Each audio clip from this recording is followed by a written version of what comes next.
Hello everyone and welcome back to another YouTube video. In today's video we'll be talking about Nietzsche, for I wanted to document my current thoughts about him and his ideas. And to be honest with you, as Carl Jung said, I was held by a secret fear that I might perhaps be just like him. Anyways, first thing to begin with is Nietzsche is a very famous German philosopher. He was famous for his existentialism ideas that we can say rocked his world back then. No one believed him. So it really was a life-changing for him. For I think his people weren't, as he said, weren't ready for such enlightening ideas. Now we can see why, because he almost predicted what was going to happen and what is happening now, what we are living, and you can see that it's very hard to predict what's going to happen in the future. We just be throwing theories that this might happen, this may happen, and eventually no one will know, okay? Only one of us will be the other Nietzsche for the upcoming 100 years. In all cases, I don't want this video to be like an informative essay or a very academic video. I'm just going to throw my ideas here and there, for I have to read to Nietzsche half of his works and I haven't finished. I intend to read the rest of his works soon, and this video will be like a progress tracking video to see where I go with my ideas of him and his ideas. And so yeah, this is it. First thing I would like to talk about concerning Nietzsche is that I consider him a very arrogant philosopher. I mean, the dude literally said, I write in one sentence what others write in a book. Which is very accurate if you have read هكذا تكلم zarathustra. That book took me 2 years to finish. For it's not complicated, but like someone said this very beautiful thing about it, and it's really accurate. In each sentence there is an idea, you see. So his book is completely useless. I will give you an example from his book هكذا تكلم زراتشت. One sentence. I will literally pick any page.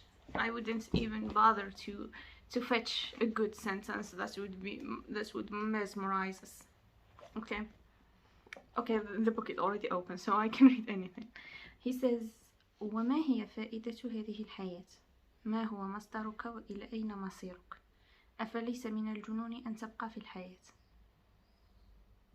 I will pick another one, just so you know that I'm not just, it's random pick. And he says, عليك أن تجد 10 حقائق في يومك كي لا تضطر إلى السعي وراءها في نومك فتبقى نفسك جائعة. I mean, what did he mean? For real. The first one is easy to grasp, but this one is I probably shouldn't have read any sentences because I would start thinking about them and forget about the video. But in all cases, on another note, Nietzsche considered people either wolves or sheep. Those who are willing to live in a herd, willing to be guided, to be enslaved. They can't formulate their own beliefs, their own ideas. They have to merge everything with others. And those who are wolves, who tend to be solitary, and he says that those are the masters. But are they? That's a good question. I don't know. And he was very famous for his ideas of the absence of God. Not exactly the absence. He said God is dead and we killed him. For he thinks that God is the invention of humans, and thus they could kill him, which is a very interesting idea. to think about. He didn't exactly say that religious beliefs are right, and yet he didn't neglect the fact that God's presence in human lives is essential, for it gives them purpose, it gives them a way to live, it rules how they act, it gives them a sense of morality somehow, although it's debatable what's right and what's wrong. And that's the question, what's right and what's wrong? I don't know. Do you know? I don't. Do Nietzsche know? Maybe. I don't think he knows too. And that's it. That's what I mostly love about him. He is not afraid to ask questions that he won't be receiving any answers to. And this is something. This is something. He says, actually I have a quote for him. He said, "How little do you know of life, you comfortable people? The secret of a fulfilled life is live dangerously." And oh my god, it's like you start thinking, what does it mean to live dangerously? Another thing about Nietzsche that's completely had me mesmerized is the fact that you cannot predict his stance point. It feels like he's seeing us from, not specifically us, but like he's seeing the world from an angle اللي راهي شاملة زعما اللي ملحقناش نشوفو منها حنايا. I don't know if it's his arrogant writing style or his, you know, confidence about his ideas that made it look so, but like the dude can capture you in a simple quote. I remember exactly what it felt like when I read this passage to him where he says, "Battle not with the monster, lest you be a monster, and if you stare to the abyss will stare into you." What? Like, dude, I have watched many videos trying to interpret the meaning of this quote, and some of them, well, the ones who prefer to look to the bright side said that he wasn't truly pessimistic about this one. But like, what is the abyss? Why would it stare back? But the main question is, why would I stare into the abyss? He said, "Seek power, not happiness." Now, we all know that Nietzsche didn't give definitions as much as questions. And so when you ask, the major question that completely caught me off guard is what's right and what's wrong. And in here, I tried to project the same thing on this quote: "Seek power, not happiness." For what is power and what is happiness? We can agree that it's relative. You know, happiness is relative for each one of us. Some think that happiness is money, happiness is family, happiness is, you know, it goes on and on and on. What is power?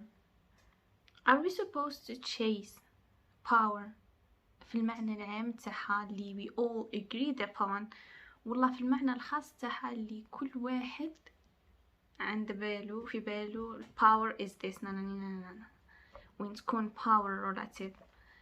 And the same thing for happiness. Remember what I said at the beginning of this video, that I might perhaps be like him. Nietzsche is famous for his isolation and his call to people to isolate. خرجوا من القاطية، خموا for yourselves. Don't take things as they are, question them. اسيو تفهموا منين جاو، اسيو تفهموا الطبيعة تاعهم، تأملوا. if not at all just شغل حاجة تأملها هكذا كيفاش راهي دايرة on the artificial side of it، زعما shape برك كيف راهي تبان. And so in his attempt to find purpose, he isolated himself. هنا I totally agree with him. شحال من واحد فينا راهو منصهر في الوسط تاعو، الحوايج اللي ديرهم، الحوايج اللي تامن بيهم، الحوايج اللي تهدرهم، the way of speaking, the way of thinking، الحوايج اللي تاكلهم. وشنو الحاجة الوحيدة اللي منهم اللي هي تاعك، truly yours، زعما ماشي because you find it لقيتها غير هي، ولا because هذه هي وش تخمم your environment، ولا هذا هو وش your environment led you to think. هي تقولي صح your idea، بصح هل عندك فكرة وحدة خامة ماهيش متأثرة بهذوك الحوايج كامل، your environment and your society and your previously set beliefs and ideas. Good question, huh? Okay, very good question. And on that matter, Nietzsche وشحال كان يكره العباد. I wouldn't say he was an introvert. He was an anti-social. من الآخر, he didn't like being around people. He didn't care about getting ideas from them, ولا sharing thoughts, ولا يبين لهم بلي فوالا راني هارب عليكم, because he's arrogant. ولا يقول لهم you can't see شغل, you're seeing from a very tiny limited angle of things. وسعوا المنظور. He didn't bother. He said in one of his papers, and I quote, that he feels isolated when with people more than being alone with himself, and that he sees that men are progressively absorbed in a faceless collectivity that seeks to erase their individuality. Can we please take a moment to meditate upon this? How many of us are really us, and not a collection of people, movies, books, experiences, and things that happen to us? You see what I am going? It's like the core of things. Are we all alike at the core? Or just because مناش نعيشو نفس الحاجات, مناش نقراو نفس الكتب, مناش نتفرجو نفس الأفلام, مناش ناكلو نفس الفود, we don't meet the same people, that's what makes us different? That's the only thing that makes us different? Because it would be insane to think that we are all similar at the core. وفي عدة لحظات in my life شغل كي نبدا نبروجيكتي حوايج صراولي وصراو to other people who have different circumstances than me, I feel like we are the same, and it is insane to think like that. It is, I don't know, it's just,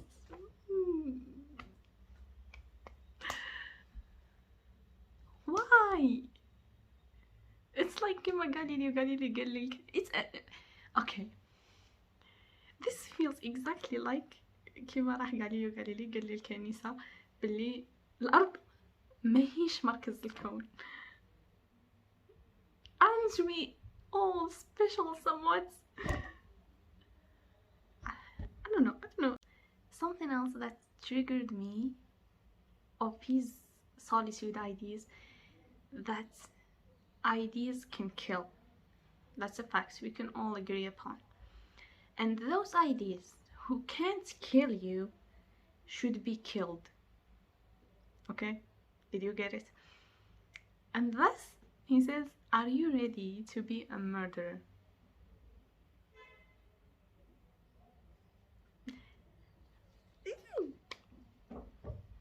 Like, are you ready to be a murderer? Should you kill your ideas? And when you kill your ideas, didn't you take sides?